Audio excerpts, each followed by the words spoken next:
বৃহস্পতিবার পান্ডুয়া বিধানসভার হরলদাসপুর পঞ্চায়েতে প্রাক্তন পঞ্চায়েত তৃণমূল সদস্য সহ 42টি পরিবার তৃণমূল ছেড়ে বিজেপিতে যোগদান করলেন। উপস্থিত ছিলেন হুগলির সাংসদ এবং বিজেপি প্রার্থী লকেট চট্টোপাধ্যায়, ছিলেন স্থানীয় বিজেপি নেতৃত্ব। সকলের হাতে বিজেপির পতাকা তুলে দেন লকেট চট্টোপাধ্যায়। বিজেপি পরিবারে আপনাকে স্বাগতম। আমাদের সম্মানীয় দিদির হাত থেকে পতাকা নেওয়ার জন্য 25টি পরিবারকে বিজেপির পরিবারে আপনাদেরকে স্বাগতম।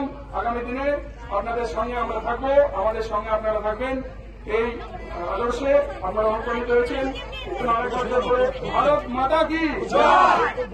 এখানে জয়েন করেছে হীরা পাত্র, তৃণমূলের প্রাক্তন সহসভাপতি, এবং রানী বাগ, মানস পাত্র, ভোলা পাত্র, এদের নেতৃত্বে গোপাল বিশ্বাস, প্রবীর ঘোষ, কানু মান্ডি, অজয় পাত্র, ষষ্ঠী রায়, বিজয় পাত্র, মহাদেব পাত্র, পূজা মান্না, প্রিয়া মান্না, আন্না পাত্র, ছবি পাত্র, শাড়ি পাত্র, সুজয় পাত্র, ভোলা পাত্র, বাবলু পাত্র, ঝর্ণা পাত্র, সহদেব পাত্র, অশোক পাউল দাস, অশোক বিহারী দাস, গোপাল মুর্মু, গোলাম মুর্মু, মানিক পাত্র, আবাস ঘোষ, কঙ্কা হেমব্রম, অঙ্গ মুর্মু, মারাঙ্গুরু হেমব্রম, নিমাই সরেন, সুজিত কর্মকার, সুরজিৎ কর্মকার এবং শুভজিৎ কর্মকার।